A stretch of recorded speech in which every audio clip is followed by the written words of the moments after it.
Please like, subscribe, and be sure to click that bell button for regular and exciting indie film content and your chance to be the first to engage with the LiftOff Global Network of Film Festivals as we embark on launching the careers of the filmmakers of tomorrow.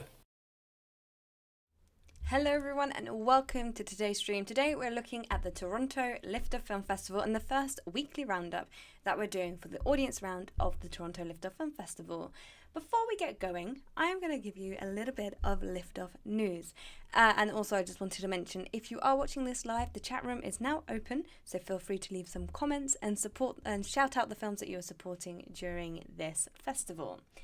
So I'm just going to go over here and look at the LiftOff news. Ta-da! LiftOff news. So what is happening here at LiftOff Global Network this week? So the first announcement I have is that the May Sessions finalists will be announced this week. It is the final day of the Sessions competition today, and we will be announcing the finalists later this week, most likely Wednesday or Thursday. That gives us a little bit of time to have a look at the votes and go over everything before we announce the finalists. A week after that, the winner will be announced for the May Sessions competition. Up next, we have the fact that the Tokyo Network Round is now live. You can watch all of these fantastic 18 films on the LiftOff Global Network Hub.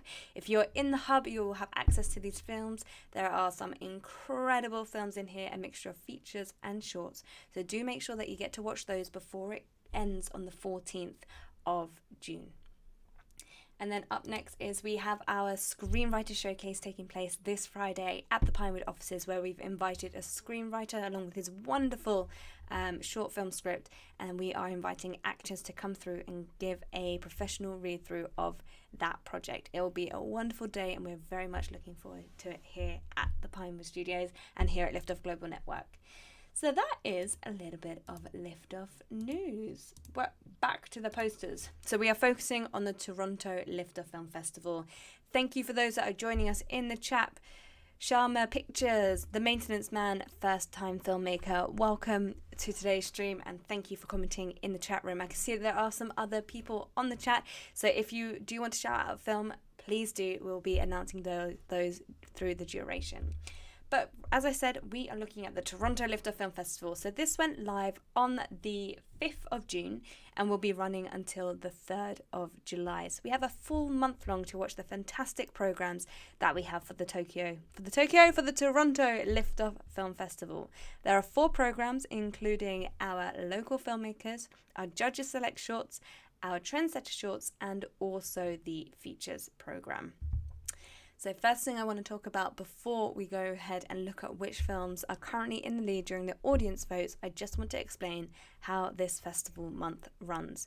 So the audience round is open for 4 weeks. This is where our audience have the opportunity to vote for their favourite films. We ask that they vote for their 2 favourite films in order to keep the competition fair, and those films, the 2 top films, will move into the network round.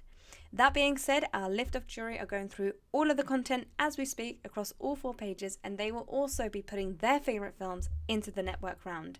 The network round will last for 1 week and then we'll go on to announce the winners. There are 3 types of prizes for the Toronto LiftOff Film Festival. The first one being our Audience Choice Award, and this is where we'll get a handful of filmmakers onto our YouTube channel where we'll do a director-style commentary, finding out more about their film and screening it muted in the background as we talk about each project that will be on that stream. They're really fun. I thoroughly enjoy them and I can't wait for the next ones, which will be actually the Tokyo Festival, as that the winners will be announced this Thursday. So do keep an eye on for that to get an idea of what the Audience Choice Award is. Then we also have overall winners in each category. These are when we're looking at Best Feature Documentary, Best Short Film, and also Best Short Documentary. And sometimes there's a few special mentions there as well. They will also get shortlisted for a Season Award nomination. And then the final prize is more films being nominated for a shortlist. So they'll be shortlisted for a nomination, which means at the end of the year, if they receive an official nomination, they will then be screening at Pinewood Studios along with then a red carpet event, which is amazing. It's a huge celebration of independent film. So I'm just going to show you a very quick clip on how to place your votes if anyone has any questions about that. Here we go. Our online festivals are designed to bring much needed new eyes to true indie film. They are a tried and tested method of providing a platform of diverse work to a large audience. The voting process is specifically created to engage people with the collection. Once you purchase the program, to watch the films you'll be sent a ticket email which contains your personal link to sign up to the festival, along with your voting code and link. Before the festival closes, head to the email again to cast your vote. Entering the code in the email will give you access to the form, which will then ask you to select your 2 favourite films and provide some feedback on the projects. Throughout the festival, we'll be running events on our YouTube channel, such as live festival updates, free workshops and promotional filmmaker interviews. Filmmakers will also receive daily updates from the festival. Thank you for participating. Fantastic. So there you have it. All you have to do is vote for your 2 favourite films and fill out the form. And we are rocking and rolling. And a lot of you have already done this. So we're going to start with the... I was actually going to do the festival activities. Let's do that first. So we're going to do the festival activities first. So what to expect over the festival month. And then we'll start with the local filmmakers. So to start with, we have lots of things happening over the festival month. We have roundtables, we have online networking opportunities. We also have these roundups which take place every Monday, and every Friday we also do a little roundup of how the festival is doing live. You will have also started to see that you get daily scores where you can track the scores each day with which films are currently in the lead. So do make sure to take a good look at this. All of this information that is currently on the screen is available on the Network Hub, and you can just head over to the festival group there and you'll find all of the information. We'll be posting regularly in there when the events are also due to take place. The festival focus group for the Toronto Festival to join us on a video call went out today, so do make sure that you have applied for that. A few people already have, so thank you so much. The local filmmakers. This is what we were supposed to start on. So there we go. So we're going to look at the local filmmakers and look at some statistics before we announce the films that are currently in the lead. So we've had 131 playthroughs on this page so far, which is fantastic in its beginning week. We've had 13 votes in, so 13 votes have been in. So that's people that have voted for 2 of their favourite films so far have come through. And we have an audience of around 40, which means there's a lot of votes still to come in. So please make sure that you do that before the festival comes to a close. There's always 1 or 2 that forget to vote. So I'm reminding you, please place your votes before the 3rd of July. So the first film I'm going to announce today is Love You Goodbye, and this is directed by Nick Laws, and it's on 4 votes. This is a Canadian film. It is a short student film as well. It's a fantastic project, so really well done to Nick for this film. It is the only film I am announcing with a poster and the synopsis. And the synopsis for Love You Goodbye is: after the loss of his wife, a man attempts to reconnect with his son and himself. There is a huge tie on this page currently, and this is what these roundups are all about, having an opportunity to see the films that are tying and fighting it out among the audience.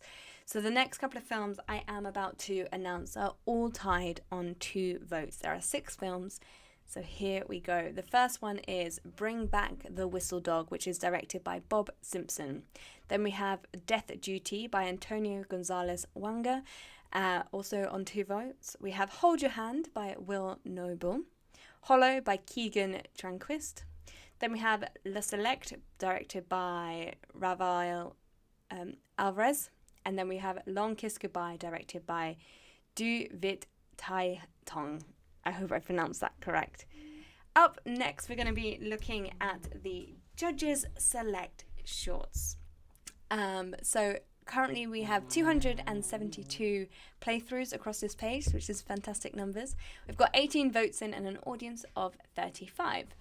So the first film I'm going to announce here is in the lead and is on 4 votes, and that is Since You Left. And this is directed by an American filmmaker called Panchwari Magwagan. The logline for this is: in the hope of coping with a broken relationship, a girl named Maria continuously goes on dates at a tea house where she met her past lover while overwhelmed with grief and loneliness. The film was made as a thesis film project, and the director was 22 years old during the completion. So fantastic. Pashwara, thank you so much for being involved, and your film is currently in the lead. But closely behind, and on 2 votes, we have The Bonsai. This is on 3 votes and it is directed by Anil Ramel from Nepal. The Bonsai is the story of a 15-year-old girl who struggles with her perplexed state of mind due to behaviour portrayed by society. The leader here, this leads her to wonder about the creation of nature and keep searching for the answer. The film shows a comparison of the humans between other nature elements and their struggles for survival. So moving on then to the next page, we have the Trendsetter shorts. Again, the fantastic numbers of playthroughs on this page for the first week. We're around the 250 mark for the playthrough numbers. We've got 18 votes in so far and an audience of 40. So the films I'm about to announce now are tied. So we've got 2 films in pole position on this page and they both have 3 votes. The first one I'm going to mention is Ginny's Enterprise, and this is directed by Susan Marie Morceau from Canada. An imaginative 10-year-old Trekkie struggles to gain fairness and love for her blindly partial mother and equal status with her bullying brother in the 1960s white man's world. Then we have Totem, which is also on 3 votes as mentioned, and this is directed by Henry Van de Beek from the USA. The animals watch the crow dancing. Ball dreams of crow dancing and long colonnade of wolf faces the drudgery of the corporate world. The scene ends with Bull dancing in his temple. This is a fun film to watch. Absolutely, very stylized. Up next in the final page we'll be looking at is our features page. Again, the playthroughs on this are 107. We have 11 votes in so far and an audience of around 15. I just slipped and let you see the film that I'm about to announce, so we might as well get it back. So Wayne's Misery is on 2 votes and is currently in the lead. This is a film from Iceland. It is directed by Michael G. And it is a fantastic film. So I'm going to read the synopsis here. When 2 people from New Jersey meet by coincidence in a small town in Iceland, their stories intertwine and turn them to crime. Wayne, a 10-year-old boy, is forced to face his own demons when his psychopath friend Simon pushes him to commit worse and worse crimes as he slowly begins to lose his sanity. So there we have it. This film, as I mentioned, is from Iceland and the scenery is absolutely beautiful. The next couple of films I'm about to announce are all tied on 1 vote, and we have 1, 2, 3, 4, 5, 6, 7, 8, 9, 10 films that are currently all tied on 1 vote. So when I'm back here next week for the next roundup, I reckon there'll be a lot of movement, so do stay tuned for that. The first film I'm going to mention is Claim the Sky, We Shall Overcome. The next film is Fishing for Money, Like a Home, DC, Maderi, Nafcroft Yearning, North to Alaska, Philosopher of the Sea, Tiramisu on the Beach, Trapper Radio Series, and Wanton. They are all fantastic films, and thank you so much for joining me on today's stream and watching this live. There'll be more information about the focus groups going out today. You should have received an email, so do make sure that you sign up. That will be taking place this Wednesday at 3 p.m. UK time. We hope to see you there. Have a wonderful rest of your week. Lloyd and Carolyn will be back on Friday for the next roundup. Until then, goodbye.